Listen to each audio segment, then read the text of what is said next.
सभी साधकों को मेरा नमस्कार। योगा विद आशुतोष में आपका स्वागत।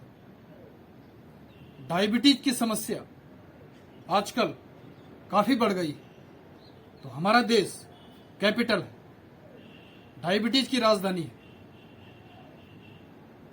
तो डायबिटीज की राजधानी में तो डायबिटीज के पेशेंट तो मिलेंगे जरूर, लेकिन इनकी संख्या दिन प्रतिदिन बढ़ती जा रही है। आप पूछें अपने आस पड़ोस में, यारों रिश्तेदारों में, तो ऐसा हो नहीं सकता कि वहां डायबिटीज का पेशेंट आपको देखने को ना मिले। तो आखिर इसके पीछे का कारण क्या है? तो डायबिटीज जो है एक मेटाबॉलिक डिसऑर्डर है, जिसको हम बोल सकते हैं कि चयापचय या उपापचय जो क्रियाएं हैं उनका असंतुलन। उन्हीं के असंतुलन से डायबिटीज की समस्या उत्पन्न होती है। तो हमारे शरीर में काफी ग्लैंड है, काफी ऑर्गन है।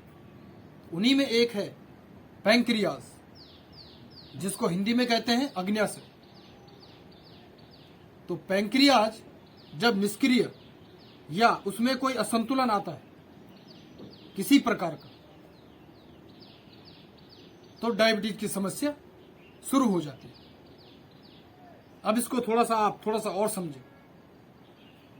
पैंक्रियास इंसुलिन नामक हार्मोन का सिक्रेशन करता है, उसका एक स्राव करता है। तो जब इंसुलिन का स्राव पैंक्रियास से कम होने लगता है, तो हमारे ब्लड में जो शुगर का लेवल है वो बढ़ने लगता है। और शुगर का लेवल जब बढ़ता है तो वो एक डायबिटीज के रूप में उभर कर सामने आती है। तो हमारा जो मुख्य फोकस आज का होगा वो होगा कि हम अपने पैंक्रियास को, अपने इंटरनल ऑर्गन्स को कैसे मजबूत रखें, कैसे स्वस्थ रखें।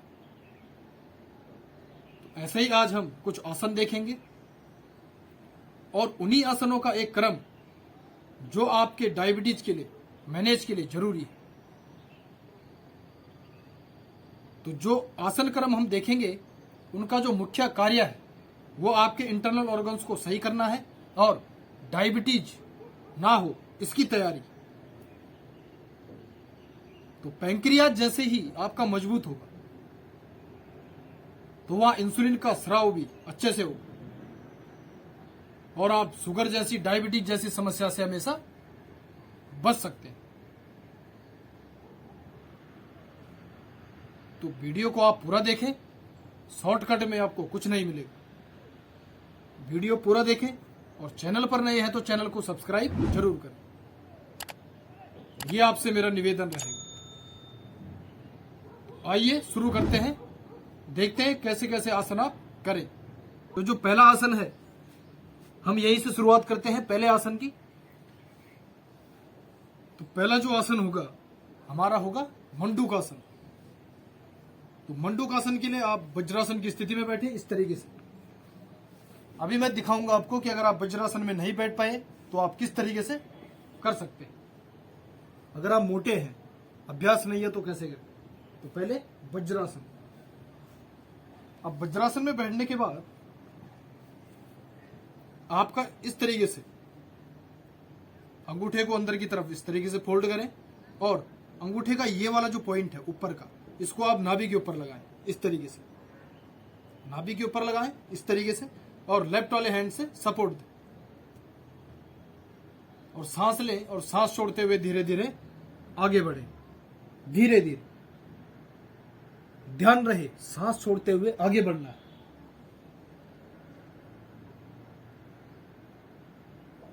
सांसें नॉर्मल लेते छोड़ते रहें। शुरुआत में 4 से 5 सांसें आप इसमें रुके।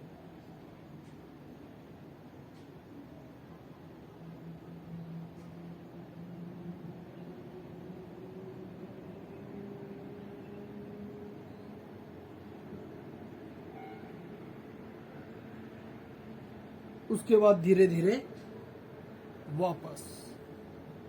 तो ये पहला आसन मंडूकासन। ये क्या करेगा, आपके पैंक्रियाज को सक्रिय करेगा। अंदर के जितने भी हमारे इंटरनल ऑर्गन्स हैं उनकी मालिश करेगा, ब्लड ऑक्सीजन वहां पर पहुंचेगा, प्राण बढ़ेगा। तो ये पहला आसन को आप रिपीट भी कर सकते हैं। अगर ज्यादा देर रुके 10 से 15 मिनट सेकंड 10 से 15 सांसें अगर आप रुकते हैं तो रिपीट करने की आवश्यकता नहीं, लेकिन अगर आप 4-5 सांसें रुकते हैं तो आप रिपीट कर सकते हैं। ये पहला। अब इसमें आप इसको, अगर आप मोटे हैं, पेट आड़े आता हो, तो आप इस तरीके से भी कर सकते हैं। अपना नॉर्मल बैठे, इस तरीके से लगाएं, सांस लें और सांस छोड़ते हुए आगे बढ़े, धीरे धीरे करके। थोड़ा सा भी रहेंगे तो काफी है, ऐसे।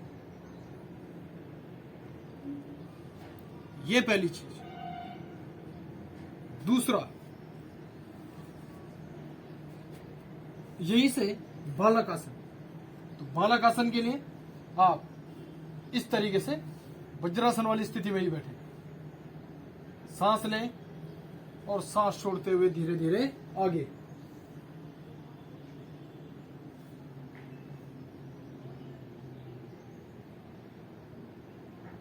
सांसें नॉर्मल बनाए रखें।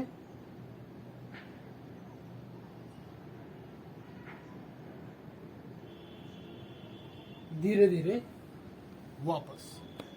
तो 10 सांस आप कम से कम रुके, 8 से 10 सांस आसन में रुके। तो ये जितने भी आगे झुकने वाले आसन हैं, ये सभी आपके समान वायु को एक्टिव करते हैं, चंद्र नाड़ी को बढ़ाते हैं और आंतरिक अंगों की मसाज कर उनको नया जीवन देते हैं, नयापन देते हैं। तो ये आसन आप करें। तीसरा, पश्चिमोत्तानासन।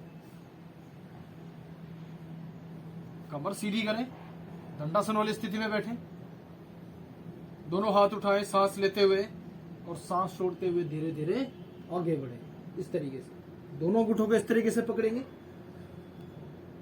नी को हल्का सा बेंड करेंगे शुरुआत में, और आपका जो पेट है यह आपका थाई से चिपक जाए, ये आप करें। इतना भी रहेंगे तो चलेगा। सांसें नॉर्मल।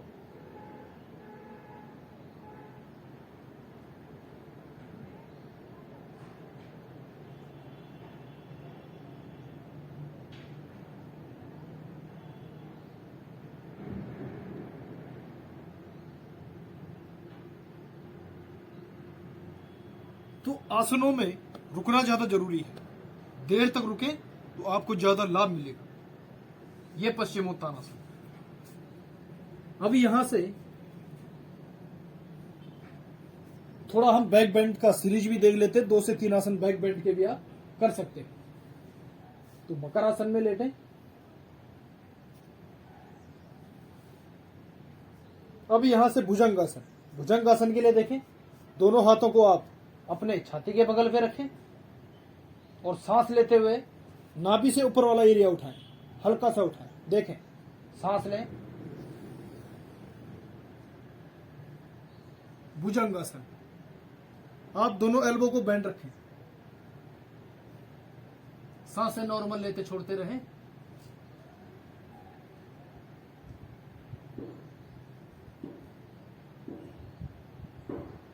धीरे धीरे वापस। यही से आप भुजंगासन का प्रकार भी कर सकते हैं। देखें, राइट वाले हैंड के ऊपर लेफ्ट वाले हैंड को रखें इस तरीके से, दोनों हाथ इस तरीके से रखें और दोनों हाथों को प्रेस करते हुए ऊपर उठें। देखें, सांस लें, दोनों हाथों को इस तरीके से बैंड रखें, एल्बो को इस तरीके से,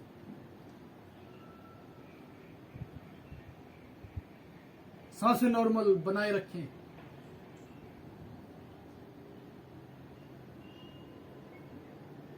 धीरे धीरे वापस। तो ये बैक बेंड के आसन भी आपको लाभ देंगे। इसके बाद देखें धनुरासन। तो धनुरासन के लिए दोनों हाथों को इस तरीके से पीछे करें, दोनों पैर पकड़ें, आपका चिन्ह जमीन पर। अब सांस लेते हुए उठें, दोनों पैर उठाएं, हेड उठाएं,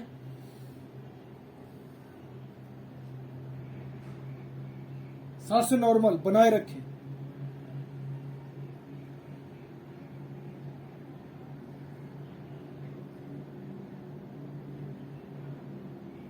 धीरे धीरे वापस। और मकर आसन में रेस्ट जरूर करें।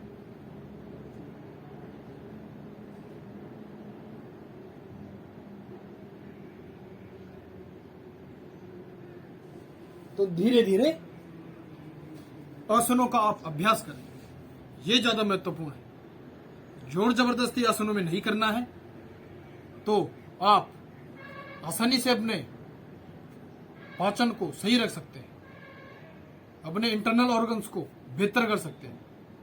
जो आपका डायबिटीज है उसको आप मैनेज कर सकते हैं। ये है। इसके बाद जो महत्वपूर्ण आसन है उसको देखें, अर्ध मत्स्येंद्र आसन। देखें, इस तरीके से रखें। मैं आपको पहले राइट से दिखाता हूं ताकि आप आसानी से समझ सकें। लेफ्ट वाले हैंड लेग को पीछे ले जाए और राइट वाले लेग को लेफ्ट साइड। स्पाइन को सीधा करें, लंबा करें। लेफ्ट वाला हैंड इस तरीके से पकड़े और राइट वाला इस तरीके से। हो सके तो आप इस तरीके से भी कर सकते हैं। देखें, स्पाइन को सीधा करें, सांस लें और सांस छोड़ते हुए, जब आप सांस छोड़ते हुए पीछे मुड़ेंगे, ट्विस्ट करेंगे, तो नाभि से, छाती से और कंधे से और गर्दन से। देखें, सांस छोड़ें, नाभि से, छाती से, कंधे से और गर्दन से, अंत में। और सांसें नॉर्मल बनाए रखें। इस तरीके से भी रख सकते हैं। सांसें नॉर्मल।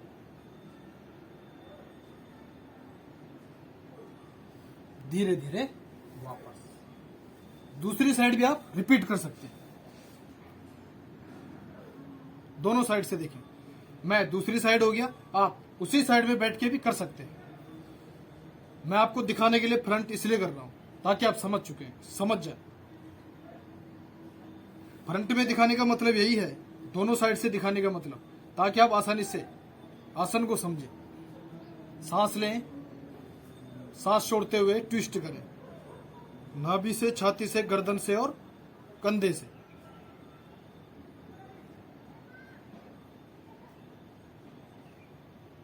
सांसें नॉर्मल। तो ये अर्ध मत्स्येंद्र आसन। तो ये क्या करेगा, जब आप ट्विस्ट करते हैं तो ये आपके इंटरनल ऑर्गन्स को ट्विस्ट करता है, इस तरीके से घुमाओ, उनमें लाता है, मरोड़ देता है, ताकि आप अपने अंदर की जो टॉक्सिन्स हैं उनको बाहर कर सकें। तो आसन का यही काम है। और इंटरनल ऑर्गन्स को ताकत देना, उनकी मालिश करना, ये इस आसन का महत्वपूर्ण काम है। उसके बाद जो महत्वपूर्ण आसन है, देखें, सेतुबंध आसन। तो सेतुबंध आसन भी काफी कारगर सिद्ध होता है। देखें, दोनों पैरों को इस तरीके से रखें,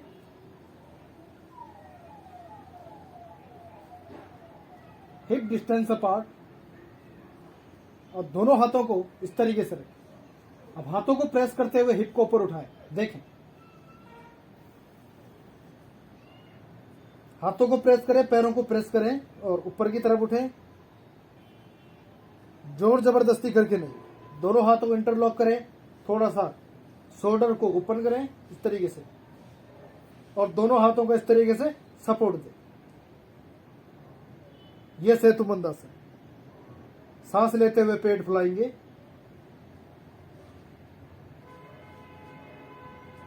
सांस छोड़ते हुए पेट अंदर, सांस लें,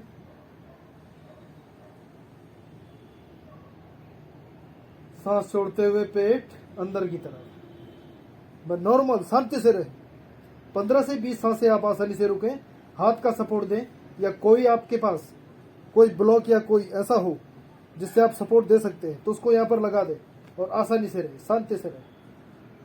तो ये क्या करेगा, ऑल इंटरनल ऑर्गन्स को प्राण बढ़ाएगा। ब्लड की सप्लाई करेगा, ऑक्सीजन देगा और इंटरनल ऑर्गन्स को आपको मजबूती देगा। तो ये आसन भी काफी कारगर। इसका काउंटर पोस्चर अपानासन, ये जरूर करें।